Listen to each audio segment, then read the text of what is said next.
Ujjain police training school में बुधवार को एक दर्दनाक घटना घटी जब मधुमक्खी के हमले में एक पुलिस अधिकारी की दर्दनाक मौत हो गई। निरीक्षक रमेश कुमार धुर्वे की मौत हो गई जबकि 4 पुलिस जवान घायल हो गए। घायलों को उपचार के लिए जिला अस्पताल में भर्ती करवाया गया है। डॉक्टर गगन सिंह परिहार ने बताया कि तीनों घायलों की स्थिति सामान्य है और उपचार जारी है। यह घटना पवासा थाना क्षेत्र में हुई। एसआई कैलाश चौहान ने बताया कि मधुमक्खी के हमले के बाद तुरंत राहत और बचाव कार्य शुरू किया गया। पुलिस अधिकारी की मौत के बाद पुलिस विभाग में शोक की लहर है। अधिकारी की मौत के कारणों की जांच की जा रही है। घायलों का उपचार जारी है और उनकी स्थिति सामान्य बताई जा रही है। इस घटना के बाद पुलिस विभाग ने शोक संवेदना व्यक्त की है। क्लास में जाने के लिए निकले थे हम लोग। अचानक जंगल से उड़ के आ रही थी मधुमक्खी, हमला करते मतलब चोट गई, काटी है सब काटने में। कितने लोग थे आप? हम 4-5 लोग थे वहाँ।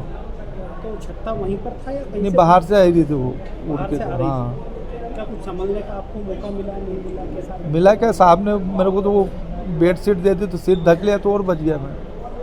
खूब ज़्यादा थी मेरे आसपास और सिर ढक लिया मैंने उससे, तो जो खुला था वहाँ काटी मेरे को।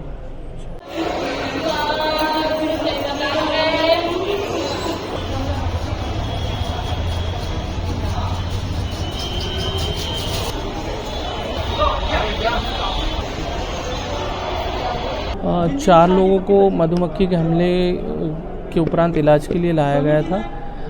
एक धुर्वे साहब जो टीआई हैं उनकी स्थिति गंभीर थी। वो उपचार के दौरान उनकी स्थिति गंभीर, बीपी पल्स वगैरह उनकी नहीं थी। उपचार के दौरान उनकी मृत्यु हो गई है। बाकी के 3 लोग सामान्य अवस्था में हैं जिनका उपचार चल रहा है, अभी वो स्वस्थ। उज्जैन में प्रतिवर्ष निकलने वाली शिप्रा तीर्थ परिक्रमा का शुभारंभ आज रामघाट से ध्वज पूजन के साथ हुआ। इस दौरान जनप्रतिनिधि, साधु संत और गणमान्य लोग मौजूद रहे। मुख्यमंत्री डॉक्टर मोहन यादव द्वारा पिछले 18 सालों से गंगा दशहरा महोत्सव के तहत शिप्रा तीर्थ परिक्रमा का आयोजन किया जा रहा है। यात्रा के पूर्व ध्वज पूजन प्रभारी मंत्री गौतम टेटपाल ने विधि विधान से ध्वज पूजन किया। इस दौरान रामघाट पर शिप्रा तीर्थ परिक्रमा के कार्यकारी अध्यक्ष महंत रामेश्वर दास महाराज, श्री राम तिवारी, राज्यसभा सदस्य उमेश नाथ जी महाराज, सांसद अनिल फिरोजिया, सभापति नगर निगम कलावती यादव, महापौर मुकेश टटपाल सहित अन्य नागरिक मौजूद रहे। यात्रा के दूसरे दिन सुबह 9 बजे यात्रा का शुभारंभ दत्ताखाड़ा घाट से ध्वज पूजन के साथ होगा। इसके बाद यात्रा विभिन्न मार्गों से होते हुए रामघाट पहुंचेगी, जहां मुख्यमंत्री डॉक्टर मोहन यादव शिप्रा को 351 फीट लंबी चुनरी अर्पित करेंगे। शाम को विभिन्न सांस्कृतिक कार्यक्रमों का आयोजन किया जाएगा, जिसमें मुंबई की प्रख्यात गायिका स्वस्ति महूल भजनों की प्रस्तुति देंगी। इसके अलावा आर्मी के सिम्फनी बैंड की भी प्रस्तुति होगी। यात्रा रामघाट से प्रारंभ हुई, जो नरसिंह घाट, कर्कराज मंदिर, जगदीश मंदिर, जंतर मंतर, वैधशाला, नानाखेड़ा, महामृत्युंजय द्वार, प्रशांति धाम, साई मंदिर, त्रिवेणी शनि मंदिर से होते हुए गुरुकुल स्कूल पहुंचेगी, जहां विश्राम और भोजन प्रसादी की व्यवस्था रहेगी।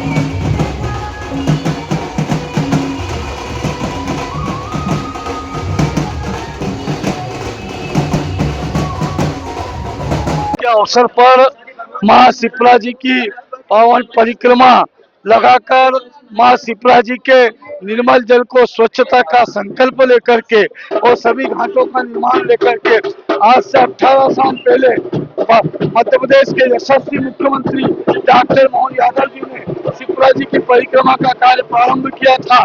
उसी के कार्यक्रम में मुझे आदेश सीएम साहब ने दिया और उनके परिवार के साथ सम्मानित सांसद जी और सम्मानीय अनिल जी के नेतृत्व में, सम्मानित नारायण देव के नेतृत्व में और सीएम साहब के पुत्र के नेतृत्व में, बहन हमारी के नेतृत्व में शिप्रा परिक्रमा पूरा उज्जैन शहर हमारा नदी को स्वच्छ करने का संकल्प, शिप्रा जी की पवित्रता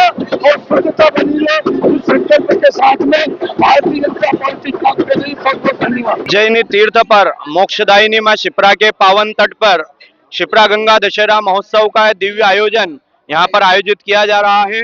आज हमारे यशस्वी मुख्यमंत्री डॉक्टर मोहन यादव जी के नेतृत्व में मोक्षदायिनी मां शिप्रा का षोडशोपचार पूजन, 16 प्रकार की सौभाग्य सामग्री का अर्पण, चुनरी अर्पण के पश्चात ध्वज पूजन हुआ। ध्वज पूजन के पश्चात यहाँ से शिप्रा तीर्थ परिक्रमा जो शिप्रा जी के विभिन्न तटों पर होती हुई शाम को वापस दत्त अखाड़ा घाट पर पहुंचेगी।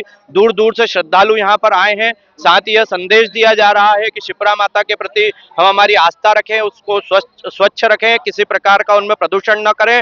आज रात्रिकालीन यहाँ पर दत्त अखाड़ा पर भजन संध्या के साथ विश्राम होगा और कल प्रातः 8 बजे पुनः शिप्रा जी के साथ में यह यात्रा विभिन्न मार्गों से होती हुई 4 बजे नगर में प्रवेश करेगी और शाम को 6 बजे मोक्षदायिनी मां शिप्रा का पुनः से पूजन करते 351 फीट की चुनरी अर्पित की जाएगी और सांस्कृतिक कार्यक्रम के साथ में यह दिव्य आयोजन होगा जिसमें माननीय मुख्यमंत्री जी का सफल नेतृत्व रहेगा।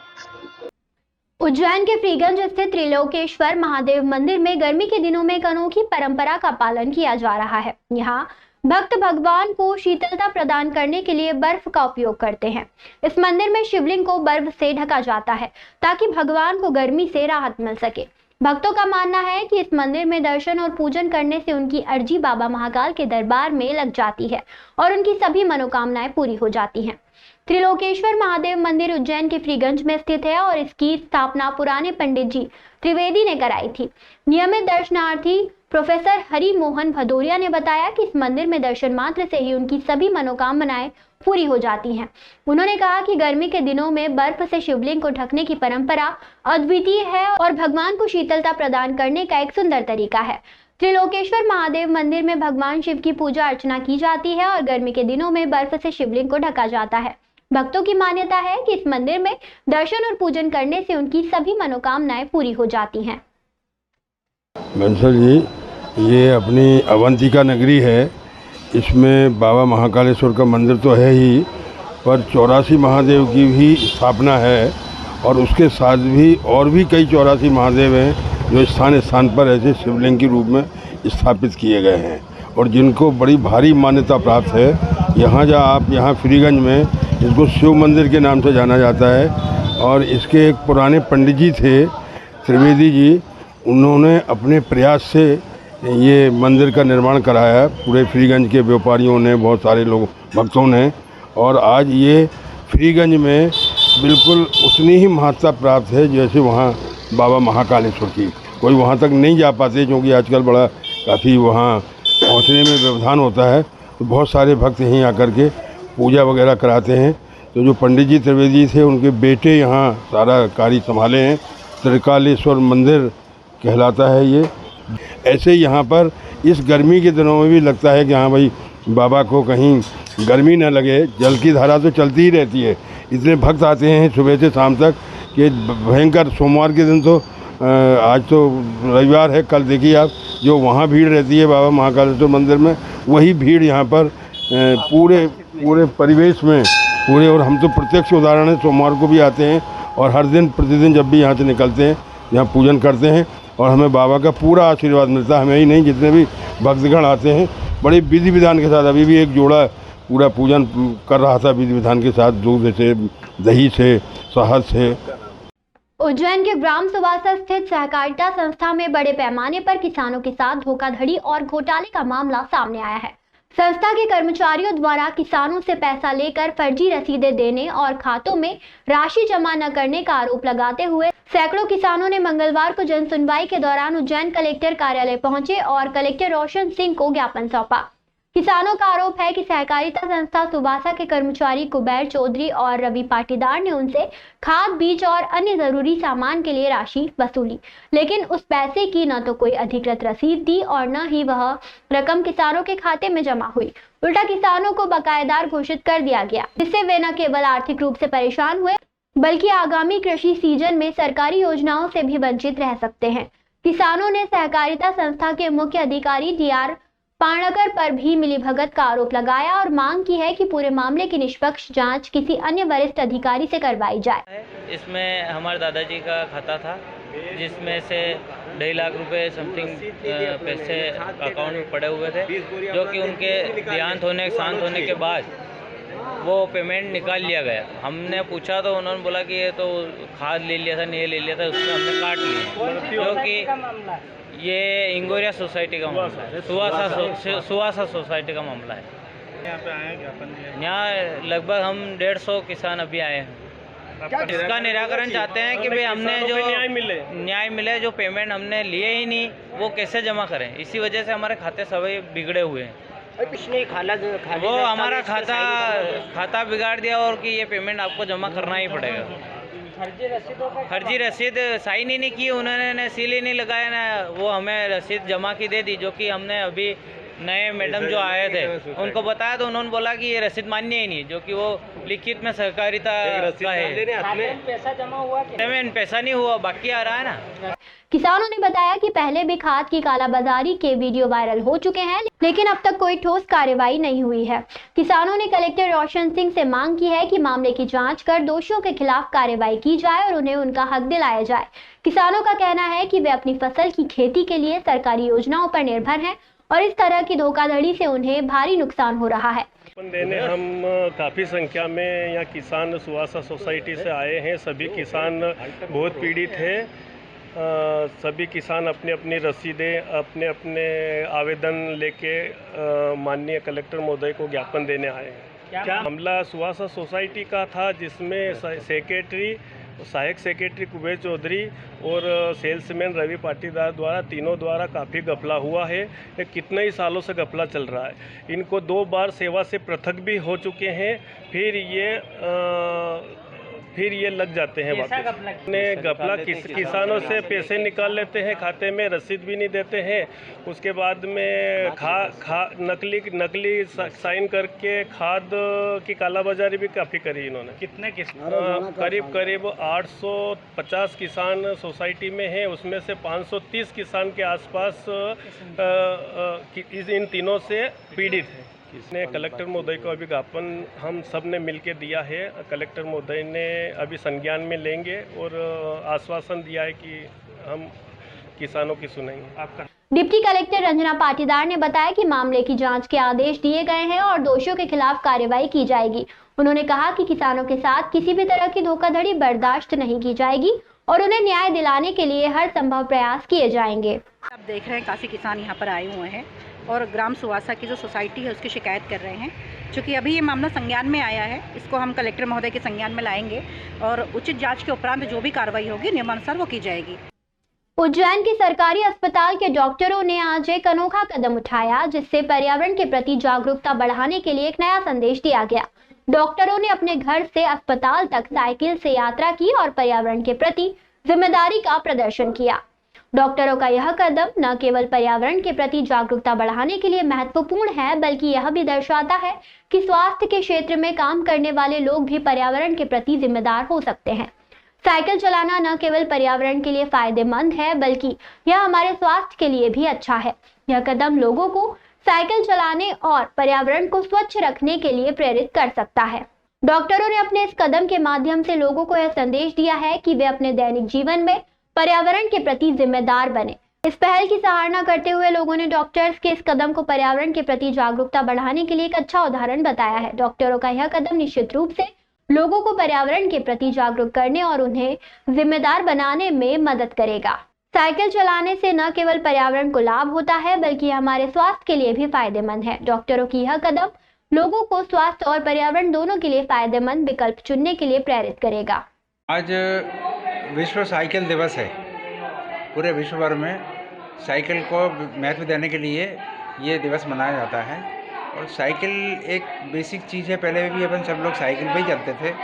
साइकिल के चलाने से आदमी स्वस्थ भी रहता है, ब्लड प्रेशर, डायबिटीज़ और इस तरह की टेंशन टाइप की बीमारियां, ये सब बीमारियां दूर भी रहती हैं और पर्यावरण को भी अच्छी रहती है।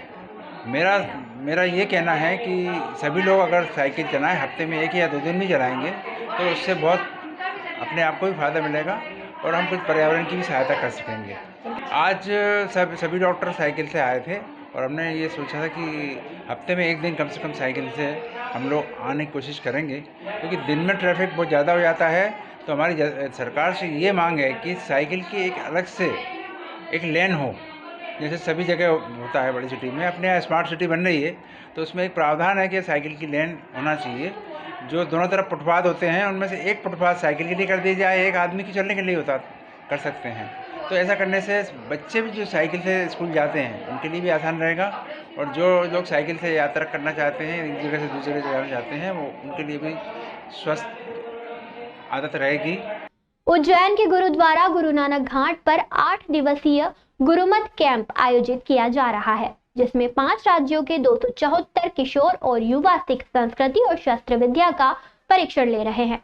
इस कैंप में परीक्षार्थियों को मोबाइल फोन रखने की अनुमति नहीं है, जिससे वे पूरी तरह से गुरबाणी ज्ञान, शस्त्र विद्या और सिख इतिहास की शिक्षा पर ध्यान केंद्रित कर सके। कैंप में प्रशिक्षणार्थियों को सेवा भावना और सिख जीवन शैली का व्यवहारिक प्रशिक्षण दिया जा रहा है।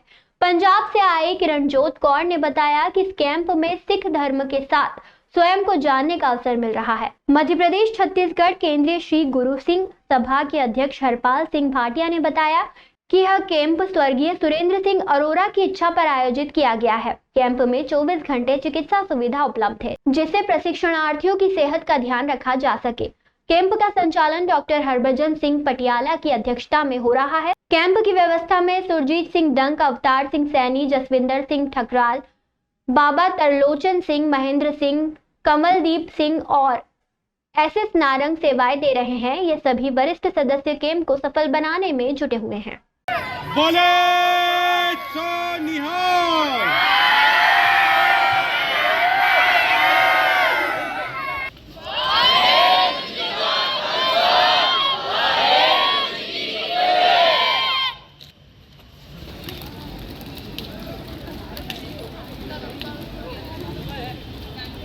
क्लियर है, हमारा पंजाबी गुरु शिक्षा कैंप है।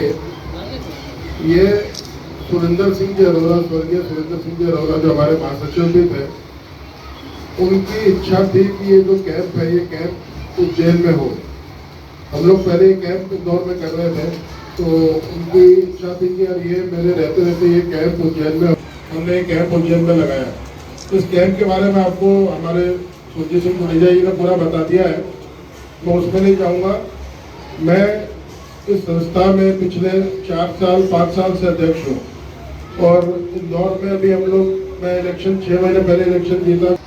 इसको एजुकेशन वाइज हम कितना प्रमोट कर सकते हैं, कितना आगे ले जा सकते हैं, क्योंकि जो एजुकेशन है ये किसी भी कौम के फ्यूचर की नींव होती है। सबसे पहले मैं आपको ये बताना चाहूँगा कि ये हमारे सरदार सुरेंद्र सिंह जी अरोरा, जिनकी अभी डेथ हुई, उनकी इच्छा थी कि ये कैंप उज्जैन में हो, तो उसी के लिए हम लोगों ने उज्जैन में कैंप रखा है।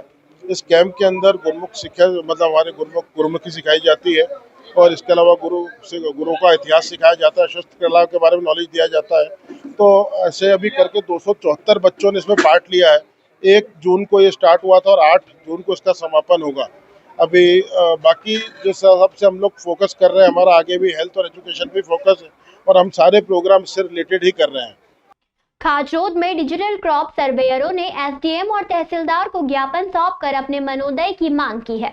सर्वेयरों ने आरोप लगाया है कि पिछले साल जुलाई में नियुक्ति के बाद उन्हें अभी तक मनोदय नहीं मिला है, जबकि वे शासन द्वारा प्रदाय सभी कार्यों को कर रहे हैं। सर्वेयरों ने बताया कि वे न केवल फसलों की गिरदावरी कर रहे हैं, बल्कि किसान आईडी बनाने सहित राजस्व विभाग के अन्य कार्य भी कर रहे हैं। इससे पटवारियों को सहूलियत हो रही है, लेकिन सर्वेयरों के कर्मों का मेहनताना नहीं मिला है। सर्वेयर खुद अपने खर्चों पर खेतों और किसानों तक पहुंचने के लिए यात्रा कर रहे हैं। सर्वेयरों ने चेतावनी दी है कि वे अब आगे बिना मनोदय के कार्य नहीं करेंगे। उन्होंने एसडीएम और तहसीलदार से मांग की है कि उन्हें जल्द से जल्द मनोदय दिया जाए। ज्ञापन सौंपने वाले मैं दयाराम भीलवाड़ा, अर्जुन परमार, गोकुल डाबी, अंकित सोलंकी, अर्जुन प्रजापत, राहुल भीलवाड़ा, मांगीलाल वर्तिया, जितेंद्र सेन, ओम प्रकाश चौधरी और सचिन पाटीदार सहित अन्य सर्वेयर शामिल थे। सर्वेयरों ने मांग की है कि उनकी समस्या का जल्द समाधान किया जाए और उन्हें उनका मनोदय दिया जाए।